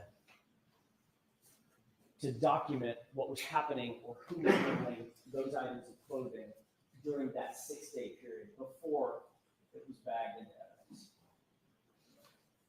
Any kind of a log? I don't have a document logging the clothing laying out there. It was documented in reports and processing, I believe. But Have you ever seen a log? I'm not talking about a report after the fact. I'm talking about a log, real-time log, indicating who may have come in and handled or touched or manipulated those clothes in that 6-day span of time before that. I have never seen a log like that, no. The fact is, we don't have a single document establishing the chain of custody for those items between January 29th and February 4th. That's correct, isn't it? That is absolutely not correct. Where's the chain? Where's the log or the document logging what happened to it? We seized the clothing. It was in our possession. It was transferred for processing. Sergeant, I'm asking you about a log, a written piece of paper, something that looks like this. It's got writing on it that logs the item between January 29th and February 4th. That doesn't exist, does it? We did not create a log to document the documentation, Thank so it'd be redundant, really. You indicated on direct examination that you personally participated in 2 searches at 34 Fairview, one on February 4th, one on February 10th. Is that right? That is not right. What did I get wrong? I was also there on the 3rd, 4th, and 10th.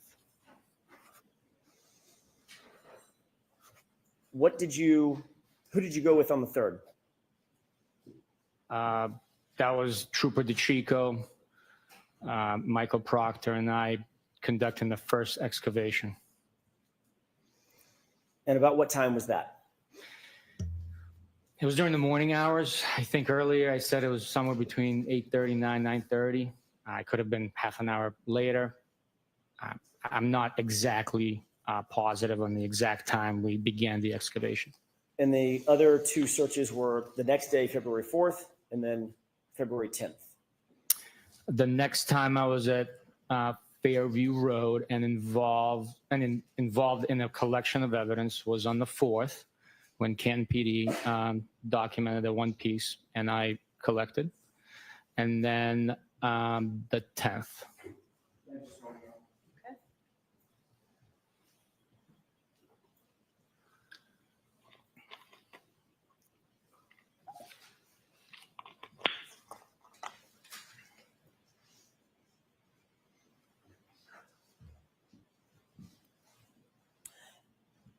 Was anything recovered on February, let's take them in order, on February 3rd?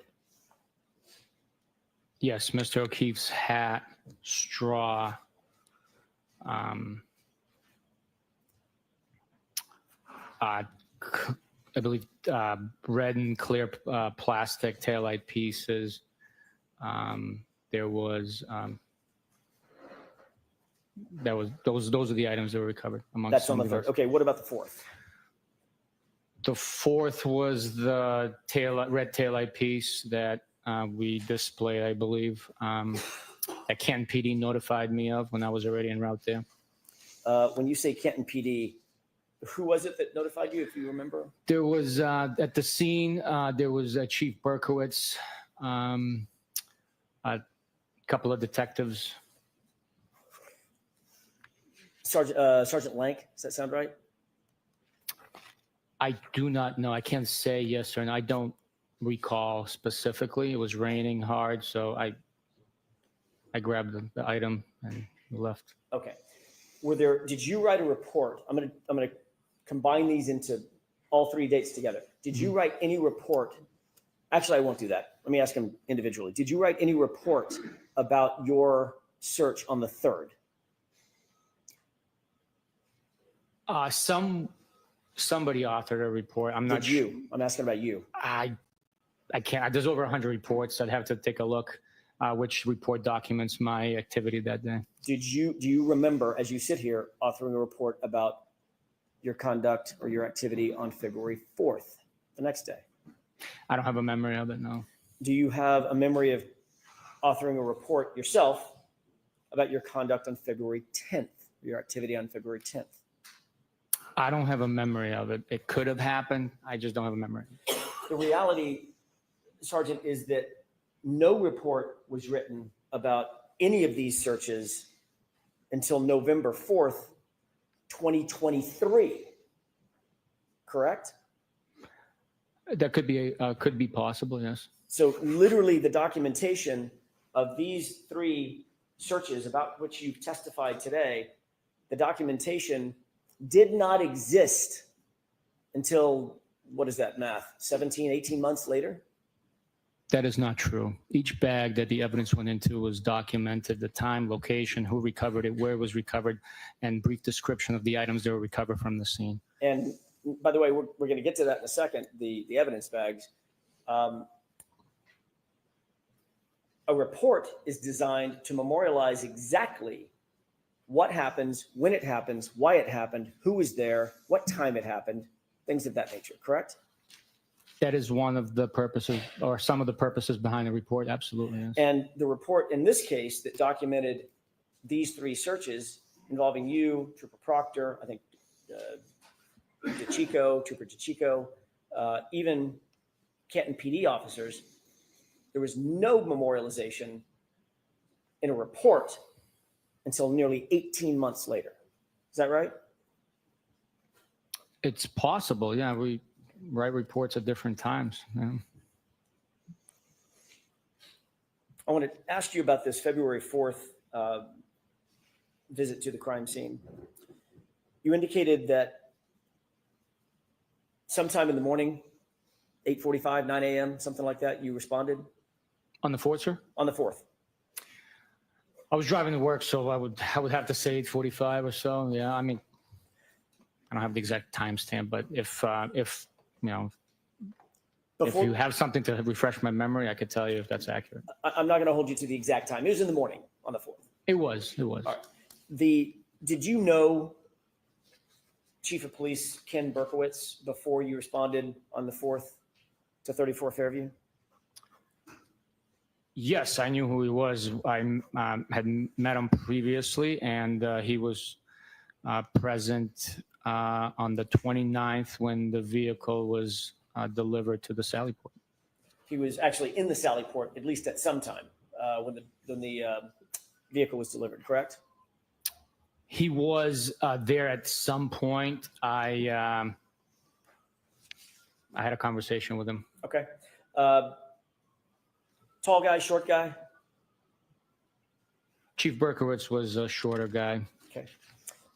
Do you know who Brian Higgins is? I do.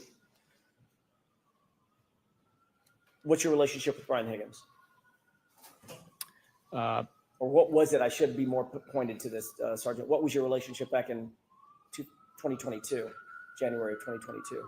Brian Higgins was a federal agent, and I crossed paths with him on a couple of investigations, strictly professional relationship, a federal agent and a state trooper. So not a personal relationship, more of a professional relationship. Correct. Did you know him to have a personal relationship with Chief Berkowitz? I did not know. Didn't Brian Higgins actually tell you and Michael Proctor in an interview that he had a personal relationship with Chief Berkowitz? He called him one of his better friends. Sustained. Ask it to him. Sure.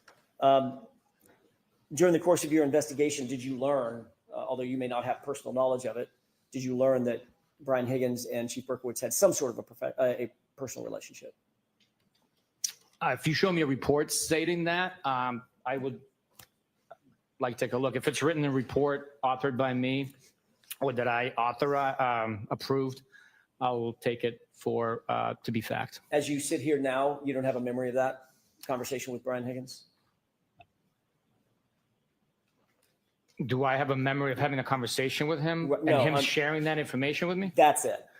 I don't have a memory of him sharing that information, but if you have a report that was authored by me or Michael Proctor or any trooper in our office that says that, I will take it as gospel and testify to it. Okay. Well, I don't want to take up the time to look for it. We'll put our hands on that. But in the meantime, let me ask you a few other questions. You were contacted and told to respond to 34 Fairview because Chief Berkowitz had been driving by and saw something while he was driving by, correct? On which day, sir? February 4th. I'm sorry? February 4th. Yes. He indicated that he was driving by and saw a piece of potential evidence. And he was driving by in a car at speed, correct? I would take that to be factual. I mean, if he's driving by, I would take it to be in a car and at speed. Did you question Chief Berkowitz about, by the way, about how old was Chief Berkowitz when you met him out at 34 Fairview in 2022? How old? How old? Estimate. Was he in his 50s, 60s, 70s? I have no idea how old Chief Berkowitz was.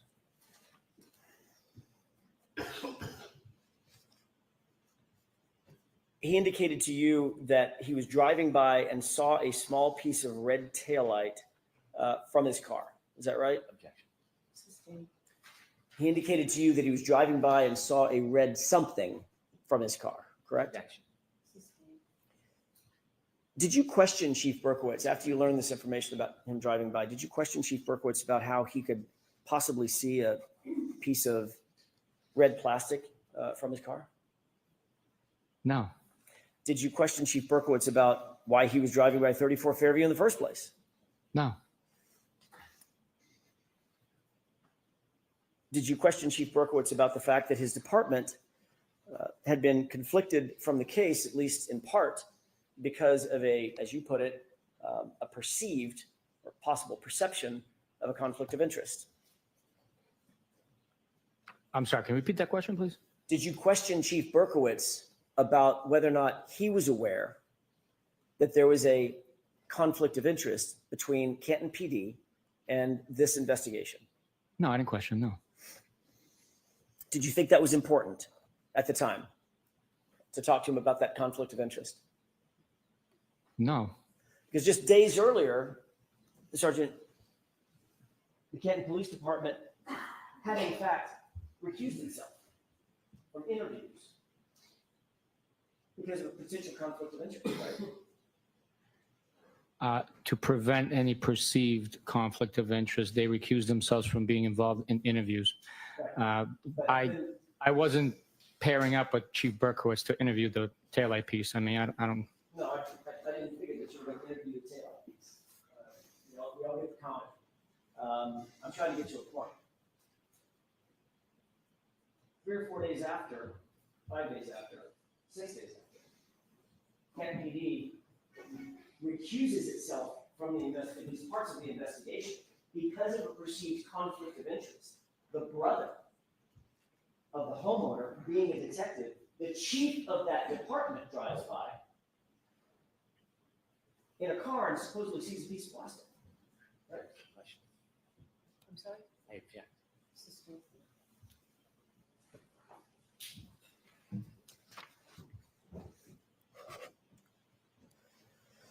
Was your understanding, at least at the time, that the whole purpose of the recusal was so there would not be a perception of a conflict of interest? To avoid that? I didn't give it much thought of the understanding why there was a recusal. I was told that they're not going to conduct interviews with us, and me being on the mission of conducting this investigation, assisting with this investigation, collecting evidence, I just knew that I needed more manpower. And the Canton police being, having recused themselves, weren't going to be available to provide that manpower to conduct interviews. And yet it was the chief of that very department that was standing out in front of 34 Fairview when you pulled up that morning. With his detectives, they were at the location. They weren't standing outside. They were in their vehicles because it was raining really heavily. Well, Can we end at this? we can, Your Honor. All right. Sure. All right, so Sergeant, we'll be bringing you back tomorrow. Thank you, Your Honor. Folks, that's it for today. Those same cautions, please do not discuss this case with anyone. Don't do any independent research or investigation into the case. If you happen to see, hear, or read anything about the case, please disregard it. Let us know. Be very careful with your social media use. And again, Sergeant. All rise for the court, please. Jurors, close your notebook. Follow me. Can I see counsel about scheduling, please? And a final sidebar. I think that would be. Yes, you did couch your music cross examiner there. I think you're coming in. I'm not sure. I didn't see the message earlier. I've been missing through here, writing down some stuff. But I do believe that the judge's bladder has saved us 5 minutes to 4, as Liam has said. I do believe they're going to go over scheduling and we're dismissed for the day. We'll be back tomorrow, and I think there's going to be plenty more cross to be done. It's not. How do you feel it's going? I mean, I know some of us in the chat are very pro-prosecution here, and some of us are still leaning on what we think, since there was a previous trial. It is difficult to not take all of that information into consideration already. We know there was a mistrial. But now to hear about the evidence, the way it's being laid out so differently, the different styles between the prosecution and the defense is very glaring, very glaring. And then just, I don't know how well this tactic is going to look to the jury. I guess it all depends. If they really feel he has something to say and he's really getting at something, it could look like prosecution is trying to hide something, or the witness is not being qualified. The witness is a bit snarky, like smirky, I would say, not snarky. Because he's not out there with it. But he does occasionally look like he's just smirking at the attorney. It is evidence that most of those that had to deal with this team for the defense in the first trial really are not fond. There's been a lot of witness intimidation. There's been a lot of witness harassment. The style is aggressive. And sometimes I think unnecessarily. I think he would have made quite a good point coming in a little less. But I think it's also his point is to try to make the witness look like they don't want to answer the questions and that they don't want to give full answers. I do see that Mr. Reed is in court, so I thought so. It didn't seem like the person who was posting had a lot of details, so I thought maybe it was ridiculous. He probably just took a break. Shill says, I'm still not sure she'll go to jail, but I do think she's guilty of vehicular homicide. It doesn't have to be on purpose, but she was drunk and so deserves jail like everyone else. Yeah, there seems to be a popular opinion. More and more I am seeing people say that it looks more likely like there was an incident with the vehicle and that she could be guilty of manslaughter. But was it on purpose? I don't know. Though that's a big step that Hank Brennan is taking here. In trying to push it more towards murder with consciousness of guilt. I will say that it was probably an accident, is the way I look at it. And then once realizing what happened, she took steps to hide evidence. I do believe the missing ring videos has always been an issue for me. It's just rather convenient that they're the only ones not there. All of the efforts taken to obscure what actually happened do kind of lead to that she knew she did something. It still could have been an accident, but this conspiracy, this cover-up is just too far-fetched for me. I'm sorry. Are there problems with the investigation? Yes. But, it's not adding up the way the defense and everything that's been put out there in the public would like me to believe. I mean, this is a very hotly contested case, back and forth. If you're on one side or the other, everyone believes strongly.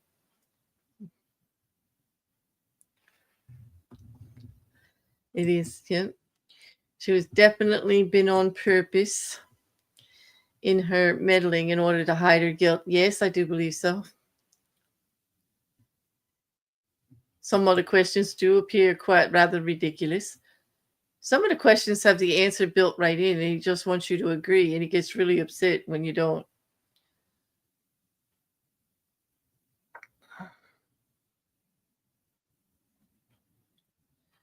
I just don't, I'm not sure. He definitely was, don't try twisting my words. Look, exactly. A lot of time clarifying, having been told by the judge to just answer the questions. It's not a good look. But I think this was a different tactic of Hank Brennan to just put it right out there about Proctor from the start. Get it in there, you can't avoid it. I mean, he's not putting him on the stand, which says, but now the jury knows why.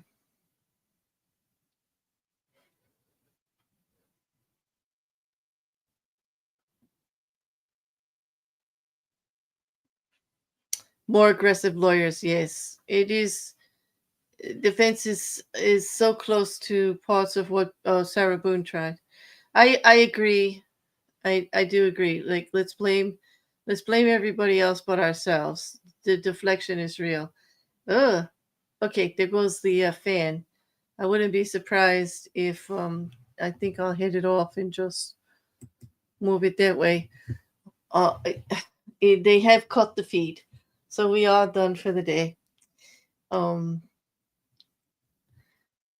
That cop can see him playing games. You know, I do. It doesn't appear to be any love lost between the two of them. But on that, I do appreciate y'all hanging out with me this afternoon. I think we had a much better day of trial today than the day before. I do anticipate to have more going in the morning in regards to this witness and Alan Jackson.